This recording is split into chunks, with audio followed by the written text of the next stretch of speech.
நிலா வந்து பாண்டிகிட்ட கேட்பா, என்ன உங்களுக்கு எதுவும் வானதிக்கும் உங்களுக்கும் ப்ராப்ளமா?" அப்படி சொல்லி கேட்பா. அப்போ ஆமாங்க. ஏற்கனவே நம்ம பொண்ணு பார்க்க போறோம்ன்னு சொல்லிட்டு அவ வீட்டுக்கு போகலைல. அந்த கோவத்துல வேற இருக்கிறா. எனக்கு வந்து அந்த நேரத்துல என்ன செய்யன்னு தெரியல. அண்ணன் வேற கல்யாணம் முடிக்காம இருக்கான். இந்த சமயத்துல எனக்கு எதுக்கு கல்யாணம் இப்போ? அவங்க வீட்லயும் உடனே கூப்பிட்டுட்டாங்க. கூப்பிட்ட உடனேயே கல்யாணத்துக்கு ஏற்பாடு பண்ணிருவாங்களோன்னு ஒரு குழப்பத்துல இருந்துட்டேன். அந்த சூழ்நிலையில என்ன முடிவெடுக்கிறேன்னு எனக்கே தெரியல. அதனால அப்படியே இருந்துட்டேன். கோவம் வந்து இருக்க தானங்க செய்யும் அப்படின்னு சொல்லி சொல்லும்போது, நிலா ஒண்ணு சொல்லுவா, "நான் உங்ககிட்ட ஒரு விஷயம் கேட்கட்டுமா?" அப்படின்னு சொல்லி கேட்பா. அப்போ "சொல்லுங்க" அப்படின்னு சொல்லி கேட்பான் பாண்டி. உடனே அதுக்கு அவ சொல்லுவா, உங்க கல்யாணம் வந்து நீங்க வேண்டான்னு சொன்னதுக்கு அண்ணனோட கல்யாணம் மட்டும் தான் காரணமா?" அப்படின்னு சொல்லி கேட்பா. "ஆமாங்க. அண்ணனுக்கு கல்யாணம் முடிக்காம நான் எப்படிங்க முடிக்கிறது?" அப்படின்னு சொல்லி சொல்லும்போது, நானும் இப்ப சோழனும் இப்ப தான் ஒண்ணு பேசிக்கிட்டோம். அண்ணனுக்கு வந்து பொண்ணு ஏற்கனவே ரெடியா தானே இருக்கு. அதனால சந்தா வீட்ல போய் பேசிட்டு வரலாமான்னு சொல்லிட்டு பார்க்குறோம் அப்படின்னு சொல்லி சொல்லுவா நிலா. சந்தா வீட்லயுமே அண்ணன கட்டிக்கிறதுல ஓகே தான் அப்படிங்கும்போது, நம்ம வந்து கல்யாணத்த சீக்கிரம் முடிச்சிடலாம். சேரன் அண்ணனுக்கு கல்யாணம் முடிஞ்சிருச்சுன்னா, வானதிய கல்யாணம் கட்டுறதுல உங்களுக்கு பிரச்சனை இருக்காதுல்ல. அதுக்கப்புறம் நீங்க கல்யாணம் முடிச்சுக்கலாம் அப்படின்னு சொல்லி அ பாண்டி கிட்ட சொல்லுவா நிலா. அதுக்கு பாண்டி வந்து அப்பவும் அப்படியே யோசிச்சுட்டு சொல்லுவான், "எதுக்குங்க இவ்வளோ அவசரமா நான் கல்யாணம் பண்ணணும் அப்படின்னு எனக்கு தோணுது. வானதி தான் கொஞ்சம் அர்ஜென்ட்டா கல்யாணம் முடிக்கணும்னு நினைக்கிறா" அப்படின்னு சொல்லிட்டு இருக்கும்போது, நிலா சொல்லுவா, "அவங்க வீட்லயும் பிரஷர் குடுப்பாங்கல்லங்க" அப்படின்னு சொல்லி சொல்லும்போது, "புரியுதுங்க. ஆனா எனக்கு வந்து இவ்வளோ சீக்கிரம் கல்யாணம் வேண்டான்னு தோணுது." நிலா வந்து சொல்லுவா, "நீங்க வந்து அண்ணன் கல்யாணத்த மட்டுமே ஒரு காரணமா வைக்கிற மாதிரி தெரியல. உங்களுக்கு வேறவும் ஒரு காரணம் இருக்கிற மாதிரி எனக்கு ஃபீல் ஆகுது. ஒருவேளை நீங்க வந்து நல்லா லைஃப்ல செட்டில் ஆயிட்டு அதுக்கப்புறம் கல்யாணம் முடிக்கணும்னு நினைக்கிறீங்களா?" அப்படின்னு சொல்லி கேட்பா. அதுக்கு வந்து பாண்டி சொல்லுவான், "அப்படிலாம் இல்லங்க. எனக்கு வந்து வானதிய பிடிக்க தான் செய்யும். ஆனா, அவள வந்து இப்போ கல்யாணம் அப்படின்னு நினைச்சு பார்க்கும்போது ஒரு பக்கம் பயம் வருது. ஏன்னா எங்க 2 பேருக்கும் நெறைய ஆர்கியூமெண்ட்ஸ் தான் நெறைய வந்துகிட்டே இருக்கும்.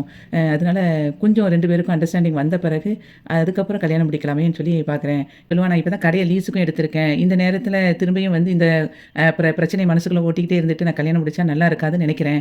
எனக்கு வந்து நான் இப்பவும் முடிவெடுக்கிறது சரியா தப்பான்னே எனக்கு தெரியல. இந்த குழப்பத்தோடயே நான் கல்யாணம் முடிக்க வேண்டான்னு நான் யோசிக்கிறேன்." அப்படின்னு சொல்லி சொல்லும்போது, நிலா சொல்லுவா, "பாண்டி நீங்க எடுத்த முடிவு கரெக்ட்டான முடிவு தான். இந்த குழப்பத்தோடலாம் வந்து வாழ்க்கை வந்து தொடங்குறது வந்து அவ்வளத்துக்கு நல்லது கிடையாது. நீங்க வந்து கரெக்ட்டா தான் யோசிச்சிருக்கீங்க. இந்த மாதிரி கன்ஃப்யூஷனோட கல்யாணத்தெல்லாம் முடிக்கக்கூடாது. வானதி எங்கேயும் போயிற மாட்டாங்க. கொஞ்சம் அவங்க வீட்ல வேணா அவசரப்படுத்துவாங்க. அத நம்ம பேசிக்கலாம். ஒண்ணும் பிரச்சனை கிடையாது."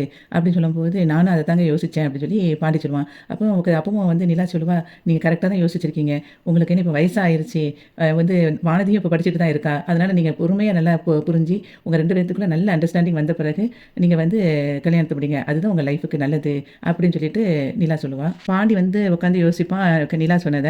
ஒருத்தர் 2 பேரும் புரிஞ்சு நல்லா நடந்த பிறகு, அதுக்கப்புறம் பொறுமையா நீங்க கல்யாணங்கிற டாபிக்ல வாங்கன்னு அவ சொன்னத மைண்டுக்குள்ள ஏத்திட்டு, அப்ப இதுதான் கரெக்ட் அப்படின்னு நினைச்சுட்டு பாண்டி வந்து அமைதியாயிருப்பான். அவனும் நிலாவும் சந்தா வீட்டுக்கு போவாங்க. அப்போ கார்ல வந்து இறங்குனோனே சந்தா வெளிய பெருக்கிட்டு இருப்பா. அப்போ வாங்க வாங்கன்னு உள்ள கூட்டிட்டு போவா. சந்தா வந்து உள்ள கூட்டிட்டு போய் உட்கார சொல்லிட்டு அவங்களுக்கு தண்ணி குடுப்பா. அப்போ வந்து சோழன் கேட்பான், "பரவாயில்லையே, இங்க உங்க ஊர்லயும் தண்ணிலாம் எடுத்து குடுப்பாங்களா?" அப்படின்னு சொல்லிட்டு, "அல்லது இங்க தான் வந்து பழகுனீங்களா?" அப்படின்னு சொல்லி கேட்பான். அதுக்கு அவ சொல்லுவா, "இல்ல, இல்ல எங்க ஊர்லயும் அங்க தண்ணி வந்து குடுப்பாங்க. நாங்க அங்கேயும் இப்படிதான் குடுப்போம்." அப்படிங்கிற மாதிரி அவ சொல்லுவா. உடனே அதுக்கப்புறம் நீங்க 2 பேரும் உட்காந்து பேசிட்டு இருங்க. நான் டீ போட்டுட்டு வரேன் அப்படின்னு சொல்லிட்டு, சந்தா போய் உட்காந்து டீ போட போவா. அப்போ வந்து சோழன் கேட்பான், "என்னங்க மசால் டீயா போடுறீங்கன்னு?" சொல்லி கேட்பான். "இல்ல, இல்ல நார்மல் டீ தான் போடுறேன்." அப்படின்னு சொல்லிட்டு, அதுக்கப்புறம் கேட்பான், "உங்களுக்கு மசால் டீ வேணுமா?" அப்படின்னு சொல்லி கேட்பா. "இல்ல அண்ணே நீங்க மசால் டீ நல்லா போடுவீங்கன்னு சொல்லி சொல்லுவாங்க. அதனால தான் சொன்னேன்." அப்படின்னு சொல்லும்போது, "அப்போ உங்களுக்கு நான் மசால் டீயே போடுறேன்." அப்படின்னு சொல்லி அவ போடுவா. அப்போ வந்து நிலா வந்து அவன இடிச்சிட்டு, "சும்மாவே இருக்க மாட்டீங்களா?" அப்படின்னு சொல்லி கேட்பா.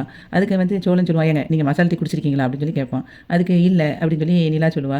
அப்போ "அதனால தான் மசால் டீ போட சொன்னேன்." அப்படி நிலா வந்து சொல்லுவா, "நீங்க கேட்டதே ஒரு மாதிரி இருந்துச்சு. சரியில்ல." அப்படின்னு சொல்லி அவ சொல்லுவா. "ஏங்க எப்ப பார்த்தாலும் என்ன தப்பான கண்ணோட்டத்திலே பார்ப்பீங்களோ? உங்க கண்ணு தான் சரியில்லன்னு நெனைக்கிறேன்." அப்படின்னு சொல்லிட்டு 2 பேரும் சண்டை போட்டுட்டு இருப்பாங்க. அதுக்குள்ள சந்தா வந்து டீ கொண்டு வந்து குடுப்பா. இவங்க 2 பேரும் குடிச்சிட்டு இருக்கும்போதே அங்க அவன் அனீஷ் வந்துருவான். அனீஷ் வந்து வாங்கன்னு சொல்லி கூப்பிட்டுட்டு கேட்டோனே, "என்ன திடீர்னு வந்திருக்கீங்கன்னு?" சொல்லி கேட்பான். அப்போ சோழன் சொல்லுவான், "ஒரு நல்ல விஷயமா தான் பேச வந்திருக்கோம்." அப்படின்னு சொல்லி சொல்லுவான். உடனே அதுக்கு வந்துட்டு, "அப்படியா?" அப்படின்னு சொல்லி கேட்டுட்டு இருக்கும்போதே, நிலாக்கிட்ட வந்து சோழன் சொல்லுவான், "ஏங்க நீங்க சொல்லுங்க." அப்படிம்பான். உடனே, "அது எப்படி நான் சொல்ல முடியும்? நீங்க சொல்லுங்க." அப்படின்னு சொல்லி 2 பேரும் மாறி மாறி சொல்லிட்டே இருக்கும்போது, நிலா வந்து அதுக்கப்புறம் அனீஷ் கிட்ட சொல்லுவா, "இப்படி சந்தாவ வந்து பொண்ணு கேட்டு வந்திருக்கோம் நாங்க, சேரன் அண்ணனுக்கு. அதான் பேசி முடிச்சிடலாம்." அப்படின்னு சொல்லி சொல்லும்போது, சந்தா வந்து வெட்கப்பட்டுட்டு இருப்பா. அனீஸும் வந்து அப்படியே சந்தோஷமா இருப்பான். அப்ப சொல்லுவான், சேரன் பையாவுக்கு வந்து என் தங்கச்சிய கட்டி குடுக்குறதுல எனக்கு ரொம்ப சந்தோஷம் தான்." அப்படின்னு சொல்லிட்டு இருக்கும்போதே, இவன் கேட்பா, "அவங்க அப்ப எப்போ வருவாங்க? அவங்க வீட்லருந்து எப்போ பார்க்க வராங்க?" அப்படின்னு சொல்லி கேட்பா. அதுக்கு இவன் சொல்லுவான், எங்க ஊர்ல வச்சு கல்யாணங்கிறது நடத்த முடியாது. ஏன்னா எங்க மாமாவ தான் இவளுக்கு கல்யாணம் முடிச்சு வைக்கணும்னு பேசி வச்சிருக்காங்க. எங்க மாமாவ வந்து இவளுக்கு பிடிக்காது. அதனால தான் அவ அங்கருந்து இங்க ஓடி வந்துட்டா. அதுவே வந்து அவர தேடி தான் பார்த்துட்டு ஒரு நேரம் இங்க வந்தாரு. உங்க வீட்ல கூட 2 நாள் தங்கியிருந்தாளே, அதுக்காக தான். அவ வந்து அங்க போகாம இருக்கிறதே அந்த ரீசனுக்காக தான்." உங்க வீட்ல கூட 2 நாள் முன்னாடி தங்கியிருந்தாளே, அதுவே எங்க மாமாவால தான். எங்க மாமா அவள வந்து தேடி வந்துட்டாரு. அதுக்கு பயந்து தான் உங்க வீட்லயே வந்து அவ சந்தா வந்து இருந்தா. அப்படின்னு சொல்லிட்டு இருக்கும்போது, இப்போ வந்து நான் அங்க கூட்டிட்டு போயிட்டா, இவள வந்து உங்களுக்கு கல்யாணம் கட்டி குடுக்குறது ரொம்ப கஷ்டம். அப்படின்னு சொல்லிட்டு இருக்கும்போதே, அப்போ வந்து அண்ணனுக்கு கல்யாணம் கட்டி குடுக்க முடியாதா? சந்தாவ அப்படின்னு சொல்லிட்டு சோழன் கேட்பான். அதுக்கு அனீஷ் சொல்லுவான், "இல்ல, இல்ல. அங்க போய் வந்து கல்யாணம் முடிக்கணும்னு சொன்னா தான் ரொம்ப கஷ்டம். இங்க வச்சுன்னா என்னோட சம்மதம் மட்டுமே போதும் என் தங்கச்சிக்கு. நானே வந்து சேரன் பையாவுக்கு கல்யாணம் முடிச்சு வச்சுருவேன்." அப்படின்னு சொல்லிட்டு இருக்கும்போதே, இங்க இவன் சோழன் கேட்பான், "அப்போ நீங்க கல்யாணம் முடிச்சு குடுக்குறதுக்கு ஓகே தானா?" அப்படின்னு சொல்லி கேட்பான். அப்போ அவ சொல்லுவா, என்னோட சம்மதம் மட்டும் இருந்தாலே போதும். எங்க வீட்டு சம்மதம்லாம் இருக்கணும்னு அவசியம் இல்ல." அப்படின்னு சொல்லிட்டு அ அனீஸா சொல்லுவான். உடனே அதுக்கு நிலா கேட்பா, "இப்படி பெரியவங்க சம்மதம் இல்லாம கல்யாணம் முடிச்சு குடுக்குறது தப்பு தானே?" அப்படின்னு சொல்லி கேட்பான். அவங்களோட சம்மதத்த வாங்கி கல்யாணம் முடிக்கணும் அப்படின்னா, கண்டிப்பா அது கஷ்டம் அப்படின்னு சொல்லும்போது, அதுக்கு இவன் சோழன் சொல்லுவான், நீங்க உங்க சம்மதம் சொல்லிட்டீங்களே, அப்ப எல்லாத்தையும் நானே பார்த்துக்கிறேன். பொண்ணுக்கு ஓகே, மாப்பிள்ளைக்கு ஓகே, பொண்ணோட அண்ணனுக்கு ஓகே அப்படிங்கும்போது, இனிமே கல்யாணத்த சிறப்பா நடத்திட வேண்டியதானே! இனிமே என்ன பிரச்சனை வந்தாலும் அத நான் பார்த்துக்கிறேன். நீங்க அத பத்தி கவலைப்பட தேவையில்ல." அப்படின்னு சொல்லிட்டு இருக்கும்போதே, சோழன வந்து நிலா ஒரு மாரி பார்ப்பா. "என்னங்க நான் சொல்றது கரெக்ட் தானே?" அப்படின்னு சொல்லிட்டு, "எல்லாத்தையும் நான் டீல் பண்ணிக்கிறேன்." அப்படின்னு சொல்லி சொல்லுவோம். இவளும் மண்டைய ஆட்டுவா. அதுக்கப்புறமா அனீஷா சொல்லுவான், "வீட்ல கல்யாணத்துக்கு சம்மதம் வாங்குறது ஒண்ணும் பிரச்சனை கிடையாது. ஆனா என்னன்னா, கொஞ்சம் டைம் எடுக்கும். அதுவும் ஒரு பிரச்சனை தானே." அப்படின்னு சொல்லி சொல்லும்போது, சோழன் சொல்லுவான், "எதுக்கு? எதுக்கு சொல்லணும்? பெசாட்ட 2 பேரும் கல்யாணத்த முடிச்சுட்டு, அவங்க அம்மா, அப்பா கிட்ட கால்ல விழுந்துற வேண்டியது தானே! அவ்வளதான் முடிஞ்சது." அப்படின்னு சொன்ன உடனே, அப்பவும் இவ வந்து அவன அப்படியே ஒரு மாரி பார்ப்பா. "என்னங்க நான் சொல்றது கரெக்ட் தானே?" சொல்லும்போது, அப்பவும் மண்டையாட்டுவா நிலா. மெக்கானிக் ஷாப்ல பாண்டி வந்து ரோட்டையே பார்த்துக்கிட்டே நின்னுட்டு இருப்பான். அப்ப கண்ணன் வந்து கேட்பான், "என்னண்ணே ரோட்டையே பார்த்துட்டு இருக்கீங்க?" அப்படின்னு சொல்லிட்டு, "வானதிய தேடுறீங்களா?" அப்படின்னு கேட்பான். "ஆமாடா, அவ வரவே இல்ல." அப்படின்னு சொல்லிட்டு ஃபீல் பண்ணிட்டு இருப்பான். அந்த பொண்ணு வந்து வந்தா அவகிட்ட சண்டை போட வேண்டியது. இப்ப அவ வரலன்ட்டு தேடிட்டு இருக்கீங்க அப்படின்னு சொல்லிட்டு கண்ணன் சொல்லுவான். அதுக்கு வந்து பாண்டி சொல்லுவான், "ஏன்டா நாங்க எப்பவுமா சண்டை போட்டுட்டு இருக்கோம். அது எப்பமாவது சண்டை போடுவோம். அதுக்காக வந்து சண்டை போடுறதுக்காகயாவது வருவா. இப்ப அது கூட வரலையா? அதுதான் ஒரு மாதிரி இருக்கு." அப்படின்னு சொல்லிட்டு ஃபீல் பண்ணிட்டு இருப்பான் பாண்டி. கண்ணன் சொல்லுவான், "பொண்ணு பார்க்க போறேன்னு சொல்லிட்டு போகாம இருந்தா பின்ன கடுப்பாகாதா?" அப்படின்னு சொல்லி சொல்லுவான். அதுக்கு வந்து பாண்டி சொல்லுவான், "ஏன்டா நான் என்ன அவளையா வேண்டான்னு சொல்லி சொன்னேன். இப்ப கல்யாணம் வேண்டாம் அப்படிதானே சொன்னேன்." அப்படின்னு பாண்டி சொல்லும்போது கண்ணன் சொல்லுவான், ஒரு பொண்ணோட மனசு உனக்கு தெரியலனா? பொண்ணுங்க வந்து அவங்களுக்கு வேணும்னா எந்த எல்லைக்கு வேணாலும் போவாங்க.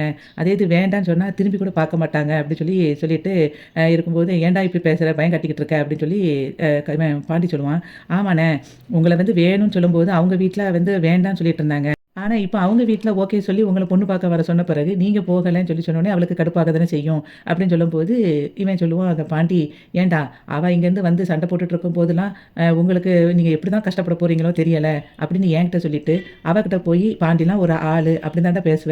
இப்ப வந்து இப்படி பேசிக்கிட்டு இருக்க அப்படின்னு சொல்லிட்டு, கண்ணன வந்து திட்டிட்டு இருப்பான் பாண்டி. நானே வந்து மனசு வருத்தத்துல இருக்கேன், வானதிய பார்க்கலேன்னு. நீ வந்து இந்த நேரத்துல என்னைய வந்து ஒரு ஆறுதலா பேசாம, இப்படி வந்து கஷ்டப்படுத்தி பேசிட்டு இருக்க அப்படின்னு சொல்லிட்டு, அவள திட்டிட்டு, "போடா" அப்படின்னு சொல்லிட்டு போய் அங்க போய் உட்காந்துருவான். உட்காந்துட்டு அந்த வண்டிய ரிப்பேர் பார்க்கறதுக்கு தப்பு தப்பா ஸ்பேனர் எடுத்து அங்கிட்டும் இங்கிட்டும் போட்டுட்டு இருப்பான். அப்ப கண்ணன் வந்து சொல்லுவான், "அண்ணே நீங்க என்ன ஒழுங்கா வந்து வேலைய பாருங்க. தப்பா ஏதாவது போட்டு கையில எதுவும் அடிபட்டுறாம." அப்படின்னு சொல்லிட்டு கண்ணன் சொல்லுவான். "வானதி எங்க போப்போது? இங்க தான் இருக்க போறா. நீங்க கவலைப்படாதீங்க." அப்படின்னு சொல்லிட்டு இருப்பான். அப்போ வந்து இவன் பாண்டி சொல்லுவான், "ஏன்டா உன் ஃபோன்ல இருந்து எனக்கு வானதி நம்பருக்கு ஒரு கால் பண்ணி குடுக்குறியா?" அப்படின்னு சொல்லி கேட்பான். அதுக்கு வந்து கண்ணன் சொல்லுவான், "என்கிட்ட நம்பர் இல்ல. இந்த நீங்களே போட்டுக்கோங்க." அப்படின்னு சொல்லிட்டு அவன் கையில குடுத்துருவான். குடுத்த உடனே பாண்டி வந்து வானதிக்கு டயல் பண்ணி அடிப்பா. அவ வானதி வந்து ஹலோன்னு பேசின உடனே இவன் குரல கேட்பா. இவன் குரல கேட்ட உடனே திரும்பியும் ஃபோன கட் பண்ணிட்டு, அந்த நம்பரையும் ஸ்விட்ச் ஆஃப் பண்ணிருவா. அதாவது பிளாக் பண்ணிருவா. பிளாக் பண்ண உடனே இவன் திரும்ப கால் பண்ணுவான். நம்பர் வந்து பிளாக் ஆனது தெரிஞ்ச உடனே கடுப்பாகி ஃபோன எரிய போவான். அப்போ வந்து கண்ணன் சொல்லுவான், "அண்ணே அது என் ஃபோனு கொண்டாங்கன்னு" சொல்லி வாங்கி வச்சுருவான். திரும்ப வந்து பாண்டி சொல்லுவான், இப்படி எல்லார் நம்பரையும் பிளாக் பண்ணிட்டா நான் என்னதான்டா பண்றது?" அப்படின்னு சொல்லிட்டு கடுப்பாகுது அப்படின்னு சொல்லிட்டு இருப்பான் பாண்டி. அதுக்கப்புறம் வந்து பல்லவனும், காயத்ரியும் ஒரு கஃபேக்கு போயி உள்ள போய் உட்காந்த பிறகு அவன் வந்து அந்த இத பார்ப்பான். அந்த லிஸ்ட்டெல்லாம் பார்க்கும்போது அவனுக்கு காஃபிக்கு மட்டுமே எவ்வளவு வெரைட்டீஸ் போட்டிருக்காங்க அப்படின்னு சொல்லி சொல்லுவான் பல்லவன். அதுக்கு காயத்ரி சொல்லுவா, "ஆமா கஃபேனா அப்படிதானே உங்களுக்கு?" அப்படின்னு சொல்லி சொல்லும்போது, தெரியும் தெரியும். நான் சும்மா தான் சொன்னேன்." அப்படின்னு சொல்லிட்டு பல்லவன் மழுப்புவான். அதுக்கப்புறம் சரி ஆர்டர் போடு அப்படின்னு சொல்லி சொல்லும்போது, அவ 2 ஐட்டம் ஆர்டர் போடுவா. அத பார்த்த உடனே, "எப்பா இதுவே இவ்வளோ ரேட்டா இருக்கே!" அப்படின்னு சொல்லிட்டு இவன் யோசிச்சுட்டு, அவன் இருக்கிறதுல கொஞ்சம் கம்மியான ரேட்டுக்கு வந்து சில ஐட்டத்த ஆர்டர் போட்டுருவான். போட்டுட்டு அதுக்கப்புறம் கேட்பான், "நீ அடிக்கடி இங்க வருவியா?" அப்படின்னு சொல்லி அவன் கேட்பான். "ஆமா நான் வந்து அப்பப்போ வருவேன். நான் வந்து செமஸ்டருக்கு படிக்கிறதுக்கே சில டைம்ல இங்க உட்காந்து படிப்பேன்." அப்படின்னு சொல்லி அவ சொல்லுவா. காயத்ரி, "இங்கேயா உட்காந்து படிப்ப?" அப்படின்னோனே, "ஆமா போன ட்ரிப் நான் எடுத்தது 80% மார்க்கு இங்க உட்காந்து படிச்சு தான் நான் எடுத்தேன். அப்புறம் தனியா எப்படி வருவேன்? தனியா வந்தா தான் படிக்கிறதுக்கு நல்லாருக்கும்." அப்படின்னு சொல்லி அவ சொல்லுவா. "நான் வந்து எவ்வளவு படிச்சாலுமே 40% எல்லாம் தாண்டாது." அப்படின்னு சொல்லிட்டு பல்லவன் சொல்லிட்டு இருப்பான். அதுக்கப்புறம் சொல்லுவான், "நான் பர்த்டே பார்ட்டிக்குலாம் அவ போவேன்." அப்படின்னு சொல்லிட்டு இவ சொல்லுவா. "அப்படியா சரியா, அப்போ அடுத்த ட்ரிப் போம்போது என்னையும் கூப்பிட்டுக்கோ." அப்படின்னு சொல்லி சொல்லும்போது, "அப்படியா நீ வருவியா?" அப்படின்னு சொல்லி கேட்பா அவ காயத்ரி. வருவேனே." அப்படின்னு சொல்லும்போது, "சரி அப்போ நான் கூப்பிடுறேன்." அப்படின்னு சொல்லிட்டு இவ சொல்லுவா. இப்படி 2 பேரும் பேசிட்டு இருப்பாங்க. அதுக்கப்புறம் பில் வந்து ரூ. 1200 தாண்டி வந்துரும். ரூ. 1250 பில்லு வந்தத பார்த்த உடனே, இவன் குடுப்பானா இல்லையா அப்படின்னு சொல்லிட்டு இவ பார்த்துட்டு இருப்பா. காயத்ரி பார்த்துட்டு இருப்பா. அந்த சமயத்துல நான் கேஷுவலா எடுத்து அவங்க அண்ணன் குடுத்த காச எடுத்து அவங்க கையில குடுத்துட்டு பில்ல வந்து செட்டில் பண்ணுவான். அப்படி செட்டில் பண்ணும்போது அதுக்கப்புறம் இவ சிரிச்சுட்டே இருப்பா. அதுக்கப்புறம் 2 பேரும் சாப்பிடுற மாதிரி இன்னைக்கு "ஐயனார் துணை" சீரியல் வந்து முடிஞ்சது.